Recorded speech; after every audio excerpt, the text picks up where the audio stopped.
रसिको नमस्कार. मी पराग माटेगावकर. ध्येयवेडे कलाकारच्या या भागात मी तुमचं मनापासून स्वागत करतो. आज आपण भेटणार आहोत अशा एका व्यक्तिमत्वाला जी एक उत्तम अभिनेत्री आहे, उत्तम नृत्यांगना आहे आणि एक उत्तम निवेदिका आहे. भेटूया प्राजक्ता माळीया. प्राजक्ता नमस्कार. नमस्कार. ध्येयवेडे कलाकार या माझ्या सिरीजमध्ये तुझं मनापासून स्वागत. खूप खूप धन्यवाद. खरं तर तुझी ओळख वगैरे करून द्यायची काय गरज आहे मला सांग. कारण लोक इतके सोशल मीडियावर म्हणजे सगळेच ॲक्टिव्ह असतात. असं नुसतं दोनदा किंवा तीनदा बोट असं फिरवलं ना की प्राजक्ताची एक कुठली तरी क्लिप दिसतेच. त्यामुळे आत्तासुद्धा तुला स्क्रीनवर बघितल्यावर अरे प्राजक्ता असं होणार.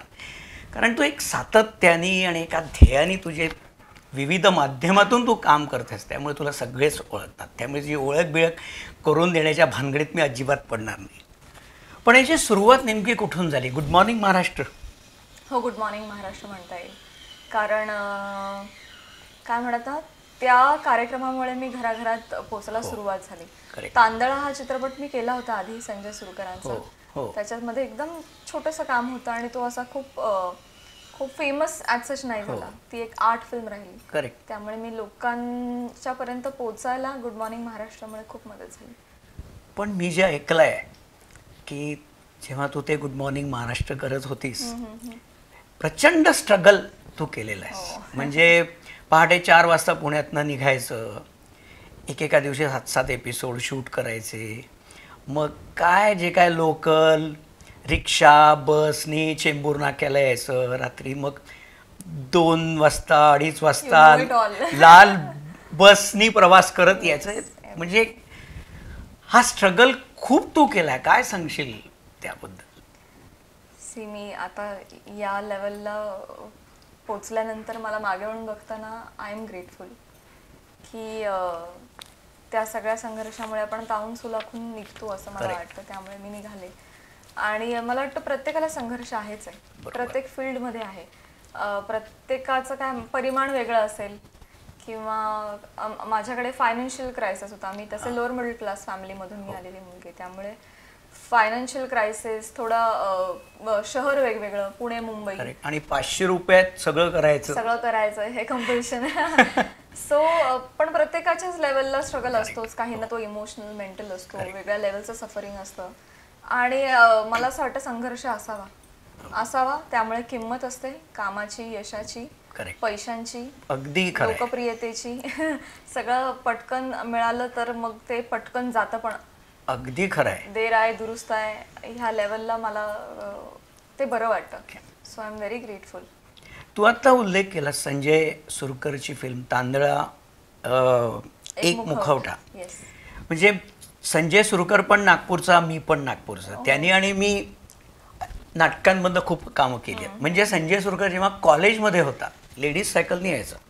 रात्री 2-2, 3-3 वाजेपर्यंत आमच्या घरी असा पडी, म्हणजे खूपच, मी त्याला संजीव दादा म्हणायचो.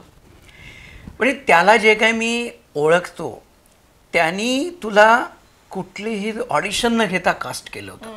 म्हणजे त्याला तेव्हाच कळलं असेल की या पोरीमध्ये काहीतरी एक बात आहे.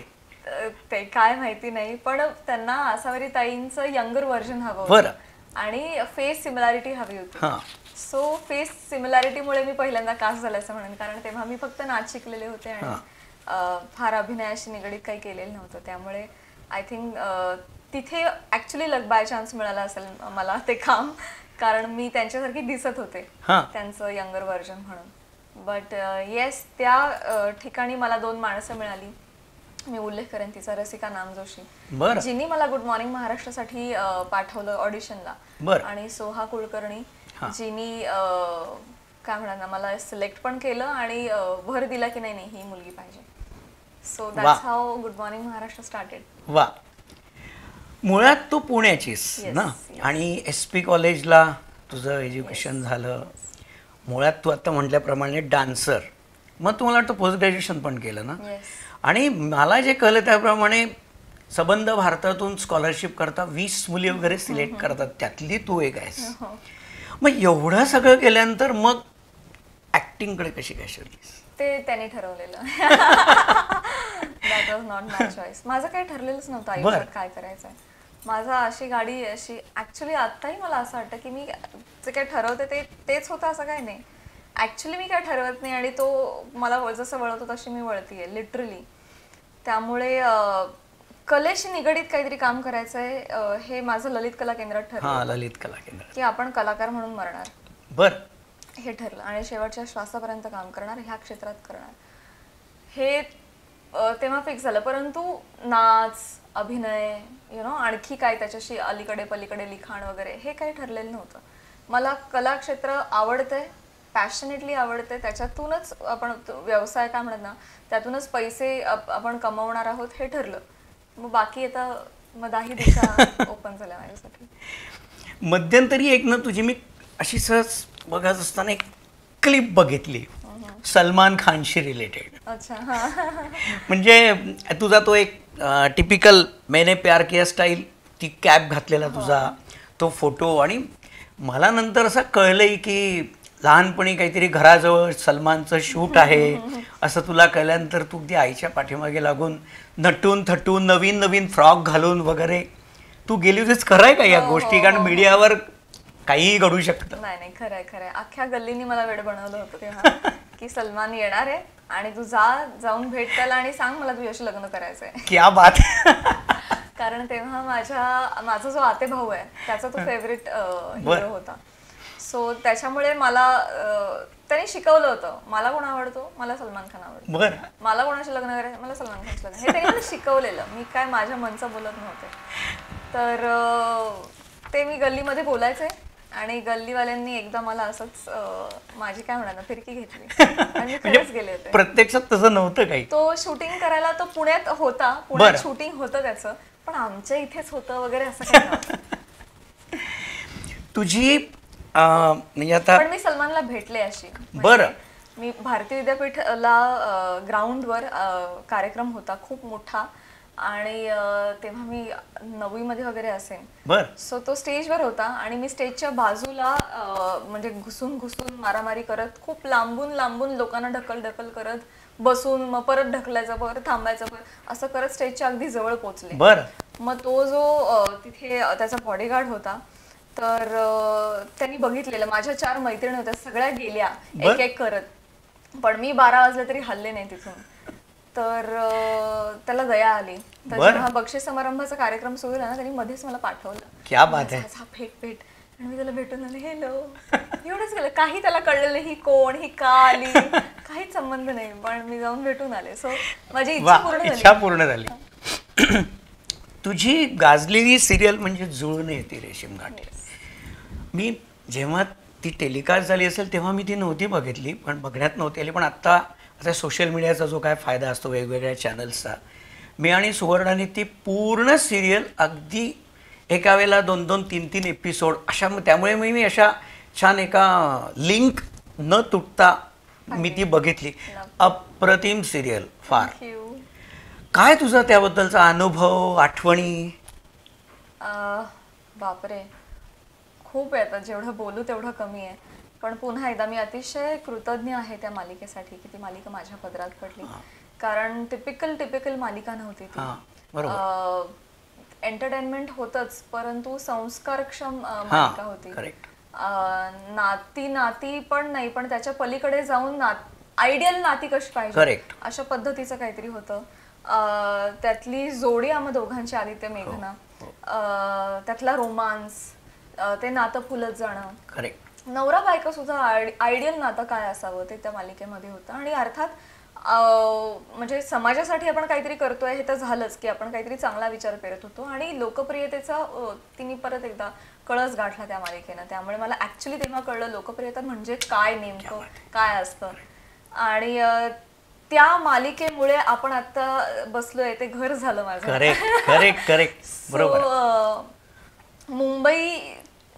मुंबईत राहायचंय, मुंबईत घर आहे आणि मग इथे येणारी स्टेबिलिटी, हे सगळं त्या मालिकेमुळे झालं. आणि सगळी चांगली स्टारकास्ट होती. सगळी चांगली स्टारकास्ट. मला खूप शिकायला मिळालं, खूप भाषेवर काम झालं, खूप अदरवाईज सुद्धा as an actor how you should be in general याच्यावर खूप म्हणजे त्या सांगता येणार नाहीत अशा काही गोष्टी, अशा पद्धतीचे तुमच्यावर ते संस्कार होतात. आणि ते एक चांगल्या वयात झालं, चांगल्या माणसांबरोबर झालं आणि ती लोकप्रिय पण झाली मालिका ऑन टॉप ऑफ दॅट आणि मी फायनान्शियली स्टेबल झाले. वा. पण मला वाटतं आधी तुझी जी सिरियल होती ती एकता कपूरची होती ना? ती छोटीशीच होती. फिरूनही नवे जन्मी नवे. ती महेश कोठारेंची होती. ऍक्च्युली आयडियली ती माझी पहिली मालिका. बरं बरं. मी मराठीवर आली होती महेश कोठारे प्रोडक्शन हाऊसची आणि त्यानंतर मी एकता कपूरची मालिका केली बंधरेशमाचे एकता कपूर. तिथे मी लीप घेतल्यानंतरची हिरोईन होते. बर. पण तेव्हा ते लीप म्हणजे ट्रायल अँड एरर होती, संपणार होती मालिका. सो ती संपता संपता सुवासिनी सुरू झाली स्मिता चित्रची, स्मिता तळवलकर मॅमची. सो ती ऍक्च्युली काय म्हणत ना, पुन्हा एकदा ती पण नावारूपाला आलेली मालिका सुवासिनी. मस्त. पण लोकप्रिय खूप वगैरे वगैरे वगैरे तर तीही. खरं तर तू एक ऍक्ट्रेस आहे, डान्सर आहे, एक चांगली ऍक्टर आहेस, पण आणि याचबरोबर तू एक समाजसेविका आहेस. म्हणजे मला असं कळलंय बरं का तुझ्या क्लोज फ्रेंड्सकडनं की समजा आता मी सांगितलं की प्राजक्ताला तुम्ही फोन करा आणि ती मुंबईत आहे, गोरेगावातच राहते, तो तुम्हाला मदत करेल. त्या व्यक्तीने माझ्या रेफरन्सने फक्त फोन केला, तर त्या अशा व्यक्तीला म्हणतेस की नाही नाही तुम्ही इकडे तिकडे कशाला राहता, तुम्ही या इथे जरा आपण. म्हणजे हे तुझं नेचर आहे. हे कसं काय, म्हणजे मुंबईत असं कोणी इतकं पटकन हेल्प करायला आणि त्यातही कोणी म्हणजे असं पुण्याहून किंवा बाहेरून कोणी ऑडिशन्स करता आले त्यांनाही तू म्हणते नका बाहेर खर्च करू, इथे राहा. काय त्याच्या मागचा उद्देश असतो? एवढं नाही, तुम्ही खूप एक्झॅजरेट झालं. पण काही जी ओळखीची मंडळी आहेत, मी माझं करिअरचं बस्तान बसवताना खूप स्ट्रगल केलं. बरोबर. मला माहिती आहे की तेव्हा काय सिच्युएशन असते. आपण 4-4 वेळा मुंबईला येतो, परंतु त्यातून काही निष्पन्न होईलच असं काही नसतं. करेक्ट. त्यामुळे पैसा, वेळ, एनर्जी सगळं पणाला लागलेलं असतं आणि हातात पदरात काही पडतच असं नाही. त्यांनी कमीत कमी खर्च करून त्यातल्या त्यात कमी डिमॉरलाइज व्हावं. करेक्ट. आणि म्हणजे त्यांची मेंटल हेल्थ सेन राहावी असं मला वाटतं नेहमी. त्यामुळे अवतीभोवतीची जी मंडळी असतात ती स्पेशली मुली मला फार काळजी म्हणण्यापेक्षा नाही, बरोबर आहे तू म्हणते सगळ्याच अर्थाने की आता 11 वाजले ऑडिशन संपून, आता नको जाऊस, तू उद्या सकाळी जा, कारण कधी पोहोचणार पहाटे वगैरे. या बाबतीत मी फार लकी होते की सुरुवातीच्या सगळ्या माझ्या ऑडिशन्सना मुंबईवाल्यांना आई माझ्या बरोबर असायचीच कंपल्सरी. नाही तिचा माझ्या करिअरमध्ये सिंहाचा वाटा आहे. इतकी ती माझ्या मागे धावली आहे, सगळं घरदार बाजूला ठेवून, आणि सगळ्या कुटुंबांनी अर्थात खूप साथ पण दिली आहे. पण सगळ्यांच्या बाबतीत असं होतं असं नाही. काही जणांना तर घरी न सांगता पण ऑडिशनला लागतं, कारण घरातून विरोध असतो. सो स्पेशली मुलींच्या बाबतीत मला फार असं वाटतं की त्यांनी फार काळजी घ्यावी. इंडस्ट्री खूप स्लिपरी आहे इन अ वे, खूप मोहमाया आहे, खूप तुम्हाला आमिष दाखवली जातात, आपण त्यांना बळी पडू शकतो. आणि त्यावेळेस आपल्याला दुसरं काही सुचत नाही, त्यावेळेस आपल्याला ते काम पाहिजे एवढंच दिसत असतं. मला स्वतःला किती आमिष दिली गेली आहे, त्यामुळे I have gone through it. बरं. तर मला असं वाटतं की मुलींनी स्पेशली त्यांचं त्यांची डिग्निटी इंटॅक्ट ठेवून जे काय करायचं ते केलं पाहिजे. आणि त्यांना आमच्यासारख्या मुलींनीच सपोर्ट केला पाहिजे, ज्यांना थोडे बहुत अनुभव आहेत, ज्यांच्यामध्ये थोडी बहुत कॅपॅसिटी आहे की त्यांना काहीतरी हेल्प करावं, त्यांना गाईड करावं. आणि जे ऐकतायत जे विचारतात, म्हणजे माझ्याच 2-3 स्टुडंट्स आहेत ज्या स्ट्रगल करतात, ज्या ऐकतात.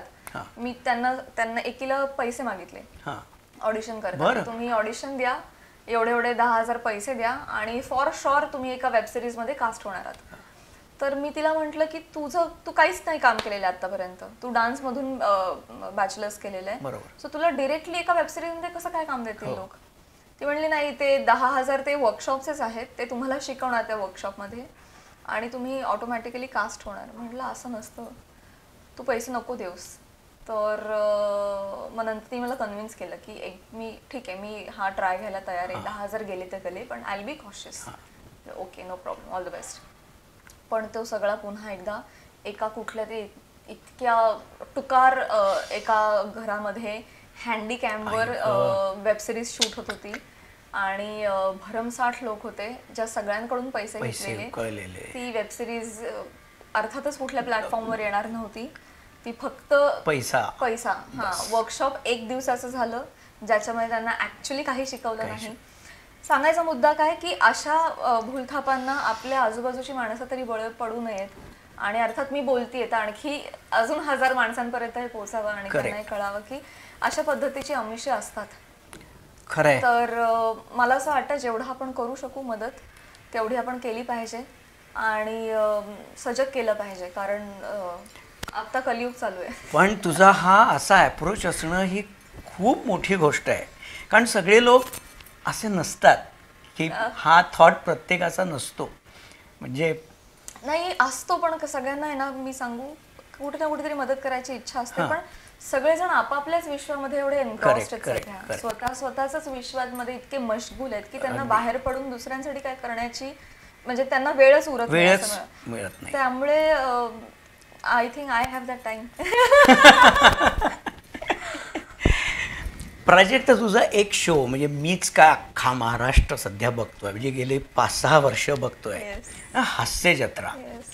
कमाल आहे. म्हणजे मी न चुकता अजूनही रात्री झोपताना मी एक एपिसोड तरी बघतोच. बघितलेले असतात तरी मी बघतो, कारण तरी पुन्हा मजा येते. अरे आपण हे बघितलं आहे, पण नाही ठीक आहे. आणि त्यांनी काय होतं, आपण शांत डोक्याने छान हसत झोपतो. काय तुझा अनुभव? 5 वर्ष 6 वर्ष तू त्याचं अँकरिंग करतेस, म्हणजे खरं तू इतकी चांगली ॲक्ट्रेस, तू खूप सिनेमे केले आहेत, सिरियल्स केले आहेत, पण तरी तू न चुकता गेली 5 वर्ष ते सातत्याने तेही करतेस.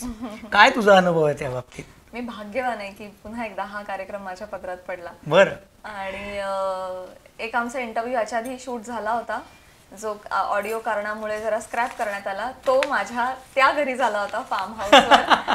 आणि ही 5 वर्ष हास्य जत्रेची ते घर घेण्यामध्ये कारणीभूत आहे. क्या बात है, वा वा.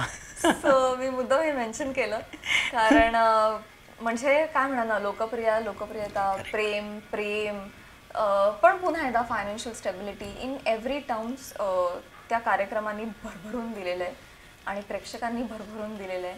मला म्हणजे प्रत्येक जण, तुम्ही जे म्हणालात, प्रत्येक जण जेव्हा जेव्हा भेटतो तेव्हा हास्य जत्रा हा उल्लेख केल्याशिवाय जातच नाही कोणीही. आणि आता तर नॉन महाराष्ट्रीयन लोक पण येऊन सांगतात, कळत काहीच नसतं त्यांना मराठी, पण तरी ते सांगतात की वी लाफ अ लॉट, थोडा ही समजता है हमको. म्हणजे साऊथ इंडियन वगैरे पण बघतात आणि थोडं कळतं, पण तरी देखील कार्यक्रम बघतात. आणि भरपूर म्हणजे काय म्हणा, मोठे राजकीय नेते, मोठे बिल्डर्स पासून हुज हू मला म्हणालेले आहेत. मी प्रत्यक्ष ऐकलेलं आहे आणि पाहिलेलं आहे ते हे म्हणताना की तुमचा कार्यक्रम रात्री बघितल्याशिवाय आम्ही झोपत नाही, हसत झोप. आणि करोनाच्या आधीपर्यंत आय वॉज डायसी की आपल्याला हे करायचं आहे का. मी ऍक्च्युली स्वीकारतच नव्हते, कारण मला अँकर म्हणून कधीच करिअर करायचं नव्हतं. आता हे मी करिअर म्हणून बघतच नाहीये. आता याच्या आधी, करोनाच्या आधी एक एक्सपिरियन्स म्हणून मी केलं, एक एक्सपेरिमेंट होईल काहीतरी. आणि करोना नंतर म्हणजे करोना काळामध्ये दुसरं काहीच चालू नव्हतं, त्यामुळे हे एकमेव होतं म्हणून ते केलं. आणि करोना नंतर लक्षात आलं की अरे हे पुण्याचं काम झालंय आता. लोकांना हसवणं, इस्पेशली त्या काळामध्ये लोकांना आपण हसवत ठेवलो.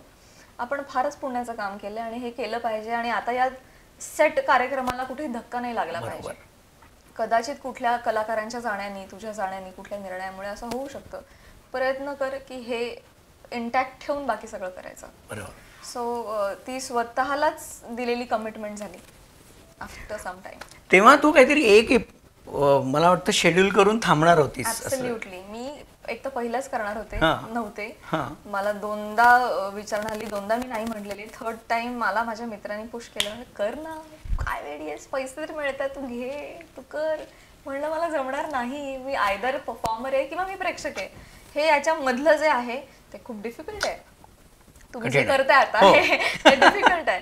तरी मी म्हणेन ना, गप्पांचं सेशन तरी चालेल एक वेळ, पण अख्खा तो एक 150-200 लोकांचा तो सेटअप उचलून धरणं, त्याला एक एनर्जी देणं, त्याला त्या एनर्जीला सेट करून ठेवणं.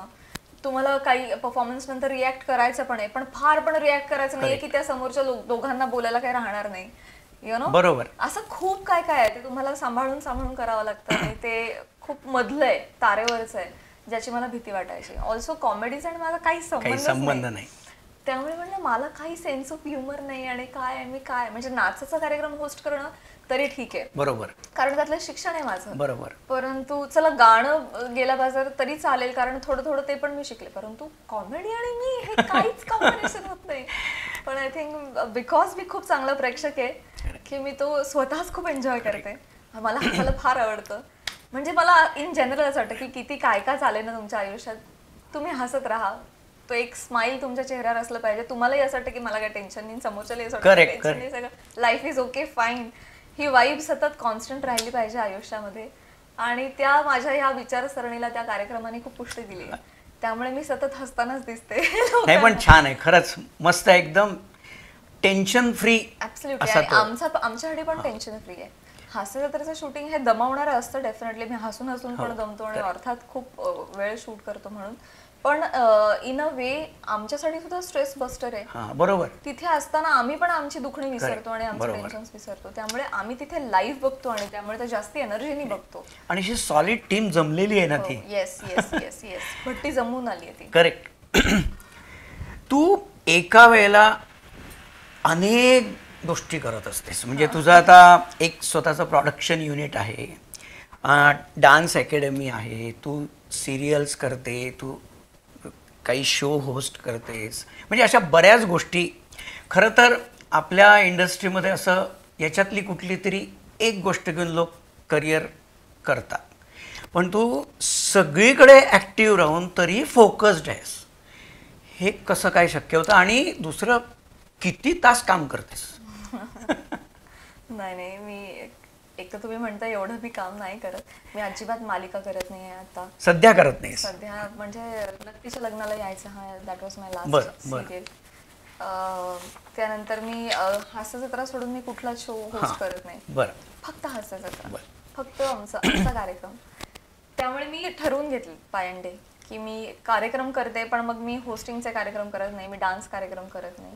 असतील तर फक्त अवॉर्ड फंक्शनमध्येच करायचं, इतर ठिकाणी नाही करायचं, असं ठरवून घेतलेल्या आहेत गोष्टी. त्यामुळे मग पण तरी मी म्हणेन की मी काही फोकस्ड वगैरे नाही.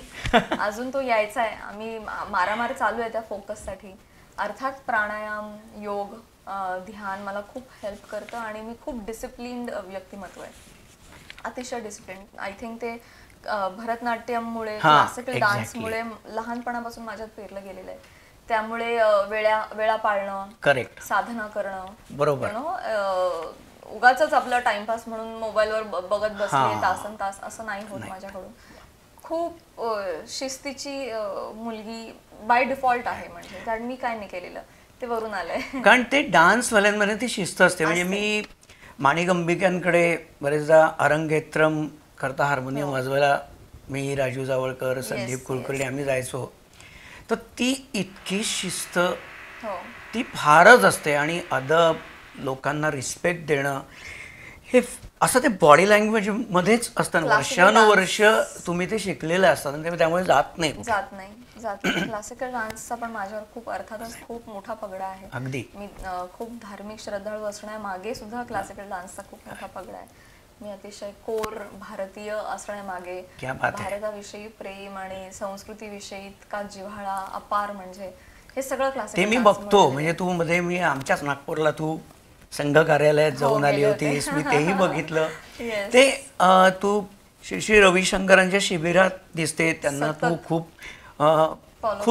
फॉलो करते. काहीच वाद नाही. एक शांत, त्याच्यामुळे एक वाटत असणार नाही हे सगळं करत असल्यामुळे. मी सांगते काय की मी हे जे सगळं करू शकते ते केवळ हे माझ्या आयुष्यात आहे, ध्यान, प्राणायाम, योग म्हणून करू शकते. आणि अर्थात एक डिसिप्लिन, करेक्ट, सातत्य. म्हणजे कष्ट एक वर्ष केले नंतर सोडून दिले असं नाही होत. कष्टांना पण सातत्य लागतं, एक शिस्त लागते. आणि या त्रिसूत्री आहेत आयुष्यात, त्यामुळे आय थिंक बेटर पोझिशन. आणि वेगवेगळ्या गोष्टी करत राहणं हा माझ्या स्वभावाचा भाग आहे. एक ते करत राहणं मी बोर होते. करेक्ट, मी बोर होते. कलाकार तसेही फार चंचल असतात. त्यामुळे मी फक्त ऍक्टर असते तर मी खूप बोर झाले असते. मी काहीतरी वेगळं करणं हे माझ्या स्वभावात आहे. त्यातूनच एक तुझा अजून एक गुण आहे की कवितांचं पुस्तक प्राजक्त प्रभानं, त्याच्या आणि त्याच्या बऱ्याच एडिशन्स निघाल्या, त्याला खूप छान रिस्पॉन्स मिळाला. ते कविता करणं हे कधी सुरू केलंस की हल्लीचं इतक्यातलं नाही की नाही नाही नाही मी लहानपणापासून लिहायचे, हां डायरी लिहायचे. ती आईनी पकडली, बर मार खाल्ला मी. मग म्हटलं डायरी नाही लिहायची, पण काहीतरी लिहिलं तर पाहिजे, आठवणी राहायला पाहिजे. करेक्ट. मग त्या कविता स्वरूपात आल्या की कळलं पण नाही पाहिजे, नरोवा कुंजरोवा हा. प्ले करू शकतो इकडे. सो मी कविता लिहायला लागले आणि पुढे जाऊन कविता संग्रह वगैरे असं काही डोक्यात नव्हतं. बर मी माझ्यासाठी लिहित होते. बर पण समोरून ऑपॉर्च्युनिटी आली तेव्हा करोना होता, बाकी काही चालू नव्हतं, वेळ मिळाला आणि केलं. इतकं ते पुन्हा एकदा मी काय ठरवलं नव्हतं, वरून त्यांनी मला असं गाईड केलं, झालं. एखादी कविता त्यातली हिंदी पण काही काही हा. शेर सॉर्ट ऑफ, जरूर जरूर. चारोळी सॉर्ट ऑफ काहीतरी आहे. तर प्यार असं नाव आहे, चारोळी आहे. जब प्यार हमारा कम होगा, जब प्यार हमारा कम होगा, हमें खुशी बहुत गम कम होगा. वाह क्या बात है. असं थॉट आहे. आत्ता तू बोलता बोलता म्हणे की मी ती विसरते. हो विसर. हा अशा तुझ्या मैत्रिणींकडूनही मला कसं विसरमुळेपणा पण एक प्राजक्ताची खासियत आहे. म्हणजे समजा आता तिकडनं कुठून तरी वांद्र्याहून येणार असशील तू आणि तू म्हणते की ठीक आहे मी पार्ल्याला मी तुला कलेक्ट करते आणि मग आपण आपल्या पिकअप करून आपण मग माझ्या घरी जाऊ गोरेगावला. विसरले. पण तू आपल्या अंधेरीपर्यंत येते आणि मग त्या तिचा फोन येतो, अगं कुठे आहे तू, मग पुन्हा युटर्न घेऊन. म्हणजे असं का की तू हे जे तू आत्ता म्हणालीस की खूप वेगवेगळ्या स्तरावर तू काम करत असते, मग डोक्यात काहीतरी विचार सुरू असतील, हो. तसं असतं का? हो हो.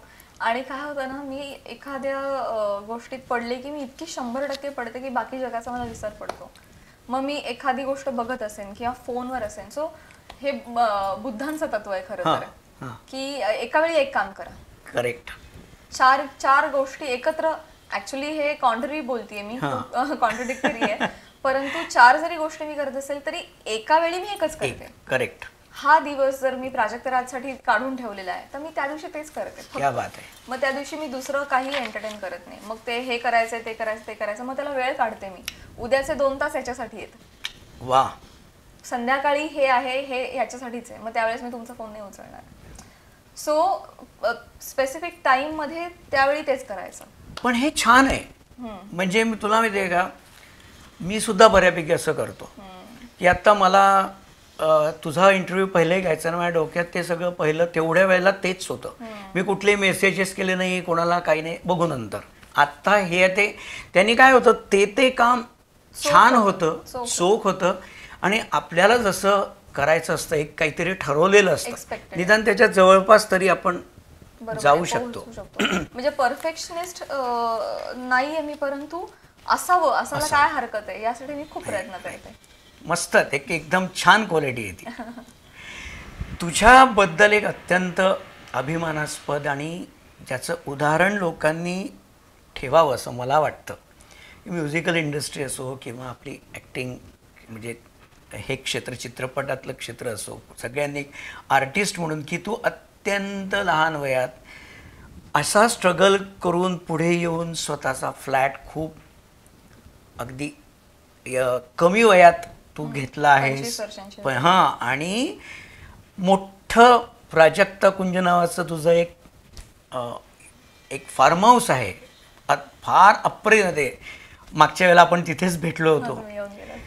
कसं शक्य झालं एवढ्या ह्याच्यात? तुला अशी रिस्क घ्यायची म्हणजे सवयच आहे की काय केलं, म्हणजे नेमकं काय डोक्यात होतं? I am a risk taker, absolutely. धाडस कूट के भरा आहे मतलब. आणि मला असं वाटेल लक्ष्मीची कृपा पण आहे. मला खूप जाम मनापासून असं वाटतं की गेल्या जन्मी मी खरंच फायनान्शियली कोणालाही हर्ट केलेलं नसेल, फसवलेलं नसेल. क्या बात आहे. आणि that is coming back to me, की ठीक आहे कष्ट करतेस तर ओके मिळेल, नो प्रॉब्लेम, कारण तू कधी कोणाला चीट नाही केलंय. मी पैशांच्या बाबतीत खूप चोख आहे. म्हणजे कोणी जर पैसे घेत नसेल माझ्याकडून तर जेवढे देणं अपेक्षित त्याच्यापेक्षा जास्त देऊन येते मी, किती पण पैसे घ्या. अशा बऱ्याच गोष्टी आहेत. किंवा कुठलेही आपल्या अंडर काम करणारे कुठलेही कारागीर, सर्वंट्स, कोणाचेही कधीच पैसे बुडवले नाही, चुकवले नाहीत. किंवा मला पैशांच्या बाबतीत चोख राहण्याविषयी मी खूपच पर्टिक्युलर आहे. आणि म्हणून कदाचित मला असं वाटतं की लक्ष्मी प्रसन्न राहते. आणि अर्थात कष्ट केल्यानंतर ती राहतेच राहते. त्यामुळे मी I believe in hard work, I believe in good pure intentions आणि ऑनेस्टी ऑब्व्हियसली. वा. कारण बघ ना किती छान, म्हणजे मला बघूनच छान वाटतं की स्वारगेटला पोलीस ऑफिसर्स क्वार्टर्सपासूनचा तुझा प्रवास, ते एक फार्म हाऊस. आई वडिलांची पण खूप मोठी पुण्य आहे म्हणून, आजी आजोबा, आई वडील, खापर, पणजोबा, सगळेच म्हणजे लेगसी आहे. तर ते सगळेच इतके प्युअर हार्टेड होते. मी माझ्या पप्पांचा किस्सा सांगेन. ते पोलीस खात्यात आहेत, खरं तर पोलीस खात्यात होते, पण ते इतकं त्यांचं नाव, इतकं मोठं नाव आहे त्यांचं प्रामाणिकपणाच्या बाबतीत की म्हणजे आई ओरडायची त्यांना, तर टू व्हीलरवर 3 ट्रिप्सी मुलं येत आहेत, तर यांनी पोलीस म्हणून पकडलं पाहिजे, बंदोबस्ताला असतील तेव्हा यांनी पैसे घेतले पाहिजे, दंड आकारला पाहिजे. तर त्या 2 मुलांनी जर नाही हो दादा आमचं असं केलं, तर हे स्वतःचे पैसे काढून त्यांना द्यायचे. अशा पद्धतीचे किस्से त्यांचे. आई वैतागायचे एका पॉइंटला. त्यामुळे पोलीस असून मला काही पगार उलट कमी येतो, मला जो एक्सपेक्टेड आहे त्याच्यापेक्षाही कमी होऊन येतो. सो सांगायचा मुद्दा काय की तो पुण्याचा पण भाग आहे, ते येतं ब्लडमध्ये, बरोबर. आणि हेच संस्कार असतात आणि ते तुझ्या आई वडिलांनी तुझ्यावर फार सुंदर केलेत. आणि तू जे म्हणालीस ना मागच्या वेळेला मी कधी कोणाला दुखावलं नसेल वगैरे, मला वाटत नाही या जन्मात तू कोणाला दुखवतेस, कारण तुझं नेचर इतकं स्वच्छ आहे.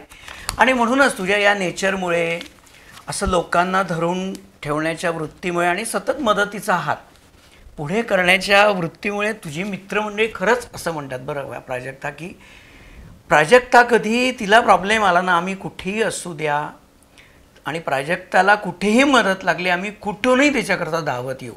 आपल्या इंडस्ट्रीमध्ये असं क्रेडिट मिळवणं ही फार मोठी गोष्ट आहे, असं नाही वाटत का तुला? आहे खरं, आणि गरज आहे. म्हणजे सांगू, माणसांनी धरून राहण्याची खूप गरज आहे. माणसांना मदत करण्याची खूप गरज आहे. दिवसागणिक हे सगळं अवघड होत चाललंय. मी म्हटलं मग अशी त्याप्रमाणे कलियुग आहे. त्यामुळे मी कधी कधी असा विचार करते की आपलं पण पुण्य जमवतोय असं समजणार पाहिजे. बरोबर. ते कुठे कामी येईल तुला माहिती नाही. बरोबर. तुमचं चांगलं कर्म तुम्हाला कुठल्या संकटात कामी येईल सांगता येत नाही. करेक्ट आहे. कोणीतरी काहीतरी आपला पासर बाय पास होतो आणि एक काहीतरी वाक्य बोलतो आणि तुमचं ते आयुष्य बदलून टाकतो. बरोबर. कुठल्या तरी प्रसंगामध्ये तुम्हाला कोणीही तुम्हाला त्रास देणारी व्यक्ती असं काहीतरी बोलतो की त्यात तुम्हाला काहीतरी क्लिक होऊन जातं आणि ते बसतं तुमच्या डोक्यात. You never know. करेक्ट. त्यामुळे नेकी कर और दरिया में डाल हे जे आहे आपले श्रीकृष्ण पण जे म्हणतात की तू कर्म कर आणि फळाची अपेक्षा धरू नको, हे इतकं परफेक्ट आहे. कारण ते your karma will come back to you for sure. So do only good for the society. So मला असं वाटतं की चांगलं सत्कर्म करत राहणं हे आपल्या हातात आहे, आपलं काम आहे आणि ते आपल्याकडे परत येतं. हा माझा थॉट आहे. म्हणून मी जेवढं शक्य आहे मी बर्डन नाही घेत या गोष्टीचं. जिथे तुम्हाला कठोर वागायचं असतं तिथे वागते, पण जिथे तुम्हाला 4 काय म्हणतात ना शाब्दिक फटके लगावायचे असतात तिथेही मी लगावते. मी खूप त्या बाबतीत स्पष्ट वक्ती म्हणून पण खूप फेमस आहे.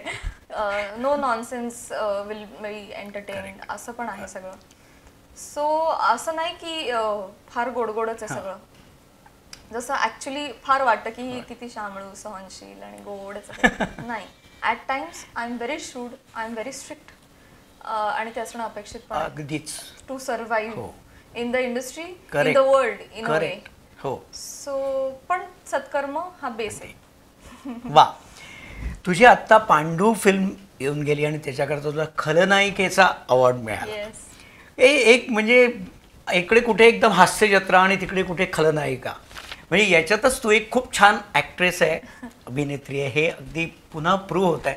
हे पुढचे अजून काय प्रोजेक्ट्स आहेत तुझे, अपकमिंग प्रोजेक्ट्स? एक फार उत्तम फिल्म आम्ही अर्धी शूट केली आहे. बरं. ती आम्ही पूर्ण करू, जी अत्यंत सुंदर फिल्म आहे आणि ज्याची मी फार मनापासून वाट पाहते. सो तो एक चित्रपट, हास्य जत्रा चालूच असेल आणि अजून एक छोटे मोठे काही कार्यक्रम केलेत ते पण येतील. खूप मी पुढच्या 2024 मध्ये खूप आणि भारताबाहेर फार कार्यक्रम करते. क्या बात आहे. वा. सो ते पण मी करत राहीन. 2-3दा तरी भारताबाहेर जाण्याचं योग आहे. वा वा वा. मस्त. अशी छान काम करत राहा, लोकांना हसवत राहा, विविध माध्यमातून जसं करतेस तू मनोरंजन असंच करत राहा. स्वरश्रीतर्फे तुला मनापासून सगळ्या फ्युचर प्रोजेक्ट्स करता शुभेच्छा. Thank you so much. Thank you so much. तुम्ही आज माझ्या घरी आलात आणि घरी येऊन पुन्हा इंटरव्ह्यू घेतला, तुम्ही पुन्हा वेळ काढलात, याबद्दल मनापासून आभार. आणि केतकीला माझ्याकडून विशेषवाल्या प्रेमाच्या शुभेच्छा. अरे thank you so sweet of you. नक्की सांगतो मी तिला. थँक्यू. बाय. नमस्कार, मी प्राजक्ता ज्ञानेश्वर माळी. स्वरश्री या यूट्यूब चॅनलला लाईक करा, शेअर करा आणि सबस्क्राईब करा. धन्यवाद.